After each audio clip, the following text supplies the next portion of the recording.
5 और 6 अगस्त 2019 को प्रधानमंत्री श्री नरेंद्र मोदी जी के नेतृत्व में उनके दिशा निर्देश में जो गृह मंत्री श्री अमित शाह जी विधेयक लाए थे, उसके परिणाम स्वरूप ये सारा घटनाक्रम है जिसको लेकर के आज ये चर्चा हुई। बहुत सारे हमारे मित्रों ने कुछ ऐसी बातें रखी है जो पर से शायद विषय के साथ ताल्लुक नहीं रखती, लेकिन उन्होंने जम्मू कश्मीर के भिन्न भिन्न पहलुओं को लेकर के अपनी राय रखने का प्रयास किया है। मैं जज साहब की बात सुन रहा था, वो कानून साज भी है, तो अक्सर मुझे ना मुझे गुस्सा आता है ना मैं प्रवोक होता हूं, बल्कि मुझे जज साहब की बात जब वो समझा रहे थे कि आइन का मतलब क्या है, भारतीय संविधान का मतलब क्या, बड़े विस्तार से उन्होंने आधा घंटा बताया, तो मुझे गालिब का वो शेर याद आया कि की मेरे कत्ल के बाद उसने जफा से तौबा। 60-70 बरस जो हिंदुस्तान के आइन को वहां लागू नहीं होने दिया, उसकी धज्जियां उड़ाई, उसमें रुकावट पैदा की, वो आज हमें आइन लगे समझाने और समझाने उनको लगे कि जिन्होंने 3 पीढ़ियां खपा दी सिर्फ इस संकल्प को लेकर के और जीवन समर्पण कर दिया कि हिंदुस्तान का आइन जम्मू कश्मीर में उसी तरह लागू हो जिस तरह से कि बाकी मुल्क में। और ये कहानी सिर्फ 1947 से शुरू नहीं होती, बल्कि उससे पहले से भी। सन 1946 में जब कॉन्स्टिट्यूएंट असेंबली की चर्चा के दौरान डॉक्टर श्यामा प्रसाद मुखर्जी ने नेहरू जी से कहा था कि क्या ये जरूरी नहीं कि पुनः विचार कर लिया जाए 370 अनुच्छेद पर, तो दादा तो मुखर्जी की जीवनी से बहुत अच्छी तरह परिचित है और ये लिखित में है उनके बहुत सारे पुस्तकों में भी। तो नेहरू जी ने जो जवाब दिया था उसका प्रिसाइज फ्रेज ये था कि मुखर्जी डोंट बी अपसेट, ये धीरे धीरे घिसते घिसते घिस जाएगी। और बाद में फ्लोर में 1963 में जब बहस हुई इसको लेकर के, जब शास्त्री जी प्रधानमंत्री थे, एक बार फिर से ये चर्चा में आया था, सॉरी नेहरू जी के जी 63 पंडित जी के दौरान 1963 में जब आया, उस समय पंडित जी ने स्वयं भी कहा था कि अब धारा को जाने का वक्त आया है। और नेहरू जी ने कहा था कि धीरे धीरे ये घिसते घिसते घिस जाएगी। अब तब से लेकर अब तक ये घिसा नहीं सके, बल्कि इसको ना घिसाने में एक वेस्टेड इंटरेस्ट बन गया। ये कायम रहे उसी में उनको लगा कि हमारी पीढ़ी दर पीढ़ी पारिवारिक प्रभुसत्ता चलती रहेगी। और उसको अगर घिसाने का काम जो नेहरू जी से अधूरा रह गया था वो मोदी जी ने किया, तो हमें तो धन्यवाद करना है मोदी जी का।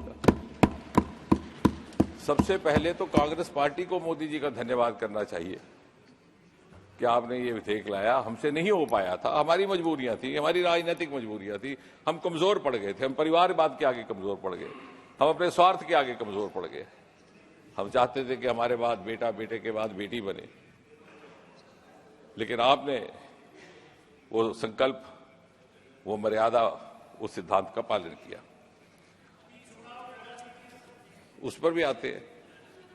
और उस समय से लेकर के फिर 46 में कॉन्स्टिट्यूएंट असेंबली, फिर आजादी का वक्त, and then series of what the history describes as Nehruvian blunders.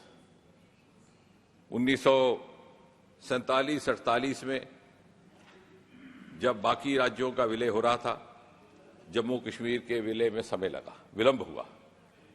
क्यों हुआ? क्योंकि नेहरू जी समझते थे कि he understands Jammu Kashmir better than Sardar Patel, and he did not allow his own home minister and intruded into his jurisdiction, his domain. 560 से अधिक princely states का विलय हो गया, इसका डिले होता रहा। और नेहरू जी की ओर से प्रत्यक्ष अथवा अप्रत्यक्ष ये दबाव पड़ता रहा कि आप महाराजा हरि सिंह पहले नेशनल कॉन्फ्रेंस को सत्ता सौंपे, शेख अब्दुल्ला साहब को एडमिनिस्ट्रेटर बनाए, उसके बाद हम आपको फौज भी देंगे, एक्सेशन भी कबूल करेंगे। और वो बात यहां तक पहुंची कि इसी दौरान मौका मिल गया पाकिस्तान को हमला करने का, और हमारे इतनी बहुमूल्य जानें वहां पर शहीद भी हुई। फिर नेहरू जी ने ही 1948 में जाकर के यूएनओ में ये बात रखी, कोई आवश्यकता नहीं थी। Instrument of accession was the same for all the princely states. It was not different for Maharaja Hari Singh. It was not different for Jammu and Kashmir. There was no provision of plebiscite in any of the other princely states. Why did have the Prime Minister make this commitment and create a wrong precedence? इस प्रकार के बहुत सारे प्रदेश थे, हैदराबाद भी था, अभी ओवैसी साहब यहां से उठ करके गए। उसके बाद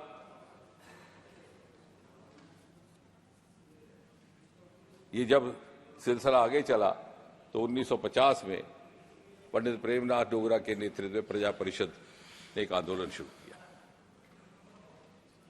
और श्यामा प्रसाद मुखर्जी जैसे दादा कह रहे थे 11 मई 1953 को जम्मू कश्मीर में दाखिल होते हैं। रात उन्होंने अमृतसर गुजारी थी। पहले पूछ करके आए थे कि मुझे गिरफ्तारी की अगर कोई इस प्रकार की योजना है तो I am an member of parliament, मैं उसी प्रकार से सहयोग करूंगा। गुरदासपुर के एसएसपी ने कहा कि ऐसी कोई योजना नहीं। लेकिन जैसे ही वो लखनपुर पहुंचते हैं और पुल आधे रास्ते पर पहुंचते हैं तो उन्हें गिरफ्तार कर लिया जाता है। नेहरू जी की सरकार और इस प्रकार का षड्यंत्र उस स्तर पर हो रहा है क्योंकि यहां पर सुप्रीम कोर्ट का भी ज्यूरिसडिक्शन लागू नहीं हुआ था। अगर उनको पहले गिरफ्तार कर लेते तो शायद हेबियस कॉर्पस करने के लिए मलराज मधोक और दूसरे साथी तैयार थे, लेकिन वो चीज ना हो पाए इसलिए ये षड्यंत्र रचा गया। यानी देखिए किस प्रकार का खिलवाड़ किया जा रहा था, और फिर वहीं से उनको रातों रात श्रीनगर ले जाया गया। 40-44 दिन के बाद संदिग्ध परिस्थितियों में उनकी मृत्यु हुई। उसका कोई बहुत ज्यादा छानबीन नहीं हुई, हालांकि उनकी माताजी ने पत्र भी लिखा था पंडित जी को, लेकिन वो एक दूसरी कहानी है। कहने का तात्पर्य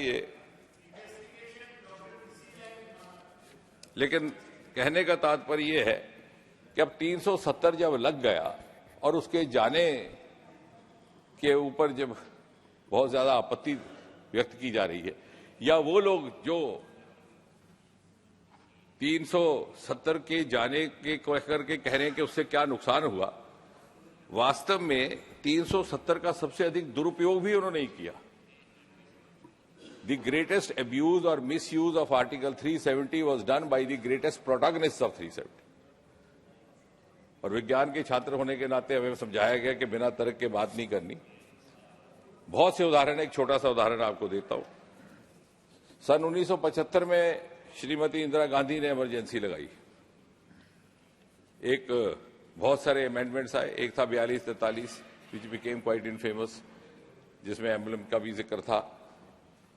उसके अंतर्गत विधानसभाओं का और लोकसभा का अवधि काल 5 साल से 6 वर्ष कर दिया गया, क्योंकि इस प्रकार से उनके पास इंटेलिजेंस रिपोर्ट थी कि अभी चुनाव करने के लिए समय अनुकूल नहीं, और अधिकतर राज्यों में कांग्रेस की सरकारें थी।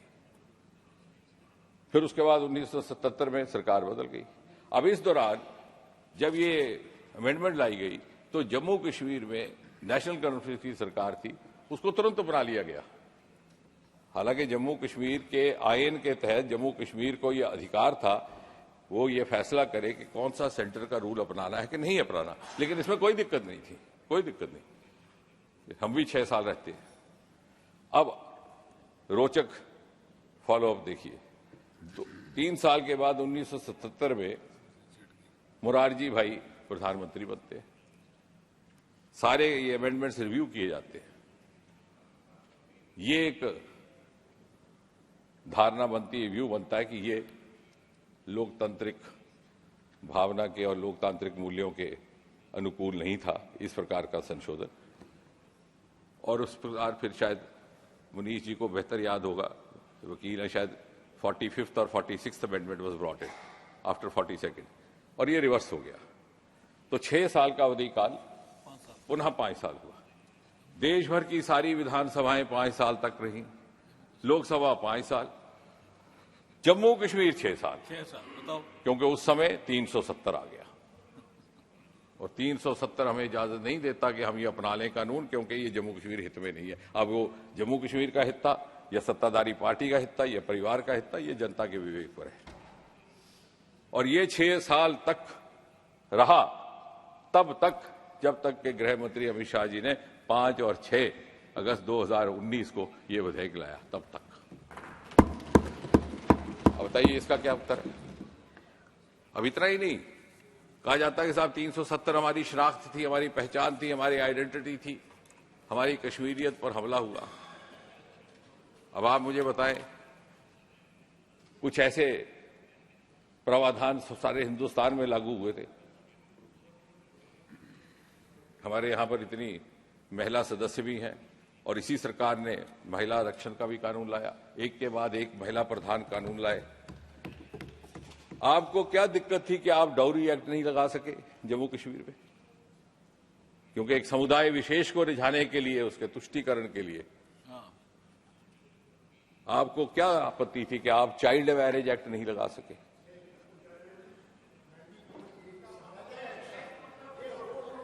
नहीं, वो 28 का आइन अलग है। अभी ठीक, महाराजा का आपने खत्म कर दिया था। अब जाई साहब, मैं इसका उत्तर दूंगा, मैं उसका उत्तर। एक मिनट, आप एक मिनट, मेरे पास उसका उत्तर है। Are you yielding? Minister, are you yielding? I'm not yielding because there is an attempt. No, Dada, you don't know the subject, so please don't. मैं आपसे बताता हूं क्या सच है। बार बार this is attributed to 1928 Maharaja act, which is not so.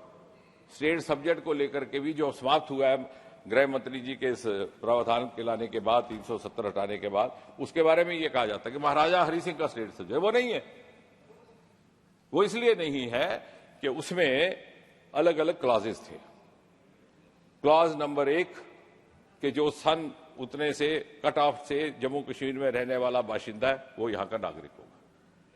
Clause number 2 कि जो आता है जम्मू कश्मीर में, तजारत करता है, उद्योग करता है, शिक्षा में योगदान करता है, उसको हम आरजी रेजिडेंटशिप देंगे, जिसका नाम होगा इकरारनामा, इजाजतनामा, क्योंकि उस दिन उर्दू चलती थी।